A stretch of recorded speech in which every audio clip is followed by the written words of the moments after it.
سے رابطہ قائم کیا. شاید ہمارا ایک اہم رسالہ ہے جو گزشتہ 50 سال سے یا اس سے بھی زیادہ نکل رہا ہے بامبے سے. اس وقت اس کے ایڈیٹر افتخار امام صدیقی ہیں. میں نے ان کا اشتہار ایک شاعر میں دیکھا ایک خاص نمبر سے متعلق کہ جو برے صغیر سے باہر کی اردو دنیا جس کا عنوان ہی اردو کی نئی بستیاں انہوں نے رکھا ہے. ان سے جب میں نے رابطہ قائم کیا اور خاص طور سے اس نمبر سے متعلق یہ نمبر مجھے ملنا چاہیے, اگر آپ نے شائع کر دیا ہو تو بھیج دیجیے, اور اگر نہیں شائع کیا ہے تو مجھے بتائیے کب تک یہ شائع ہو. تو جہاں انہوں نے مجھے اس نمبر سے متعلق معلومات فراہم کی وہاں یہ مشورہ بھی دیا کہ اگر کسی طرح سے آپ ایک عالمی سیمینار کر سکیں اور کچھ لوگوں کو بلا سکیں تو موجودہ صورتحال اردو کی کیا ہے, بیرونی ممالک میں کیا لکھا جا رہا ہے, کس طرح سے لکھا جا رہا ہے, معیار اور مرتبے کے اعتبار سے کیا حیثیت سے ہے ان تحریروں کی, اس کا پتہ چل سکے. ایک عالمی سیمینار کرنا میرے جیسے حقیر انسان کے لیے کوئی آسان کام نہیں تھا, لیکن جیسی بیوقوفیاں میں اکثر کرتا ہوں کہ ذہن میں بات آ جائے, بے خطر کود پڑا آتش نمرود میں عشق عدل ہے محل تماشا ہے لبے باندھ بھی. تو میں نے کسی ایک کام سے میں سیکرٹریٹ گیا ہوا تھا, فائنل سیمسٹر سال کے قریب تھا. میں نے ان سے کہا کہ کیا آپ اس سلسلے میں میری کوئی مدد کر سکتے ہیں. انہوں نے فوراً ہاں کر دی کہ بالکل کر سکتے ہیں, لیکن آپ کو چیف منسٹر صاحب سے ملنا پڑے گا. میں نے کہا میں براہ راست تم سے ان حالات میں مل پاؤں گا نہیں مل پاؤں گا, وہ تو کبھی دلی میں ہوتے ہیں, سری نگر ہوتے ہیں, ملاقات ہو پائے گی نہیں ہو پائے گی, آپ مجھے موقع دلائیے میں ان سے بات کروں اس موضوع پر. لیکن آپ ایک نوٹ تیار کر کے, میں درخواست دیتا ہوں آپ ایک نوٹ تیار کریے فائنانس منسٹر کی حیثیت سے, آپ بات کیجیے ان سے, پھر میں بھی ملتا ہوں. سلسلہ شروع ہوا. چیف منسٹر صاحب نے ہاں بھی کر دی انہیں, ان سے میری ملاقات نہیں ہو سکی کیونکہ اسی دوران ہماری جو ایجوکیشن اس وقت چل رہی ہے اس نے زور ایسا پکڑا کہ چیف منسٹر صاحب ملک چھوڑ کے لندن چلے گئے کسی کام سے, اور 2 ہفتے یا 1.5 ہفتہ وہاں رہے. اس دوران میں صورتحال کچھ اور زیادہ سنگین ہوتی چلی گئی اور یہ معاملہ فائل کی حد تک رہ گیا. میں نے یقیناً رابطہ قائم کیا جن کے نام کچھ اس میں ہیں, کچھ نام میں نے نہیں دیے ہیں کیونکہ انہوں نے جواب نہیں دیا مجھے. لیکن جہاں جہاں کینیڈا میں, امریکہ میں, جہاں جہاں مجھے معلومات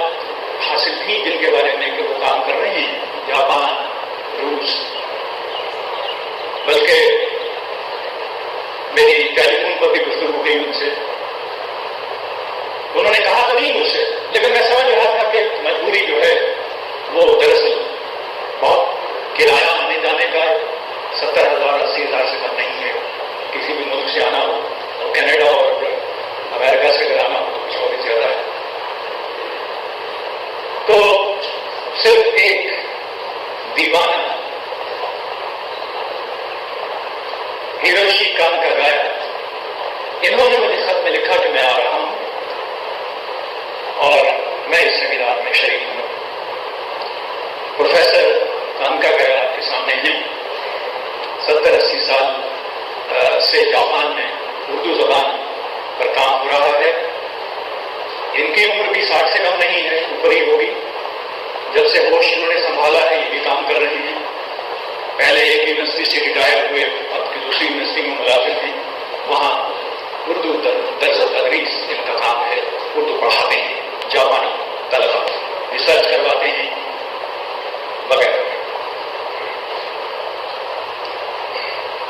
یہ تھی مختصر سی ابتدا اس سیمینار سے متعلق. بلراج پوری صاحب نے یہ بالکل ٹھیک کہا کہ سیاست نے اگر اس ملک کو تقسیم کرایا ہے اور ابھی اور شاید ٹکڑے کرانے کے در پہ ہے، کم سے کم ہماری ریاست کی صورتحال بڑی پیچیدہ ہوتی جا رہی ہے. لیکن اگر اردو زبان کو دیکھا جائے، ہزاروں الزامات جو اس پر لگائے گئے ہیں، اس کے باوجود اگر اردو زبان کے کنٹریبیوشن سے متعلق بات کی جائے تو بے خبر یہ کہا جا سکتا ہے کہ سیاست نے اگر ہمیں تقسیم کیا ہے، یہ زبان ہمیں جوڑ سکتی ہے، ہمیں یہ بنا سکتی ہے. اسی لیے میں چاہتا تھا کہ سمندر پار سے یا دوسرے ممالک سے لوگ آئیں اور ہم گفتگو کریں ان سے ہمارے رابطے بڑھیں تاکہ ہم کوئی مشترکہ کام کر سکیں. یہ بات دوسری، ان کی اپنی اہمیت ہے کہ آپ یہاں سے تنہا چلے گئے، کوئی لیکچر دے آئے،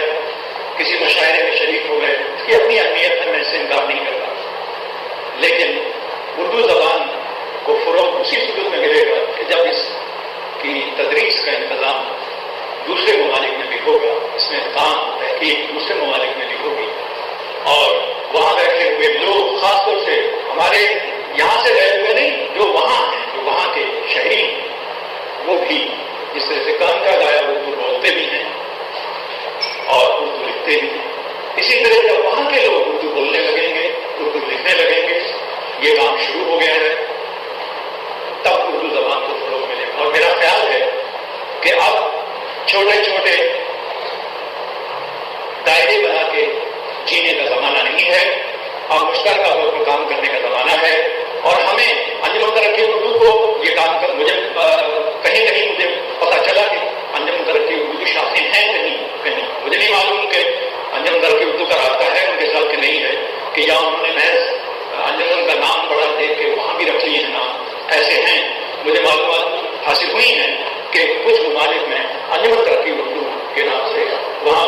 انجمنیں قائم کی گئی ہیں اور وہ کام کر رہے ہیں.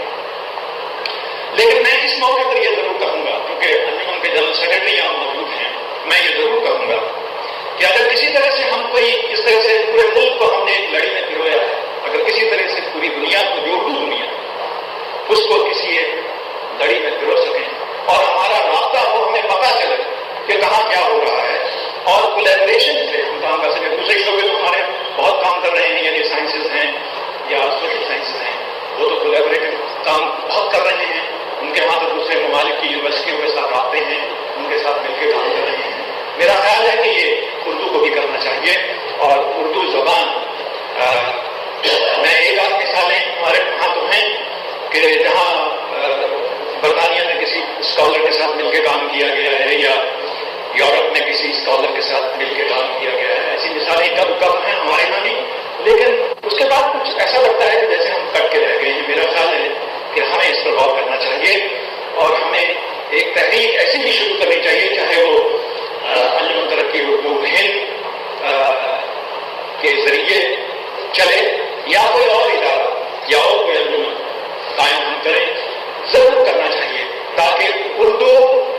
عالمی سطح پر، اردو والے عالمی سطح پر ایک دوسرے سے رابطہ قائم کر کے، ایک دوسرے کے قریب رہ کے کچھ کام کر سکیں اور اردو زبان کو فروغ دے سکیں. کیونکہ اردو زبان جہاں تک اعداد و شمار کا تعلق ہے اور معلومات مجھ تک پہنچی ہیں، میرا خیال ہے کہ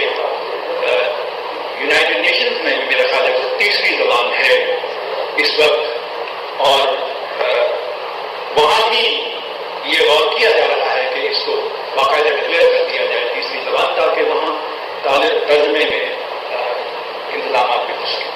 تو اگر یہ حیثیت اردو زبان نے حاصل کر لی ہے تو میرا خیال ہے کہ یہ وقت بڑا اہم ہے، اس وقت بڑا اچھا وقت ہے کہ ہم ان پہلوؤں پر غور کریں. ان سے متعلق اگر ہم کچھ کر سکتے ہیں تو کریں. جہاں تک میرا تعلق ہے، میں ایک بالکل ادنا سا اس زبان کا سپاہی ہوں. میں نے یہ تہیہ کیا ہے کہ میں ایک اور انٹرنیشنل سیمینار کروں گا، عالمی سیمینار کروں گا انشاءاللہ، خدا نے اگر صحت دی. اور میں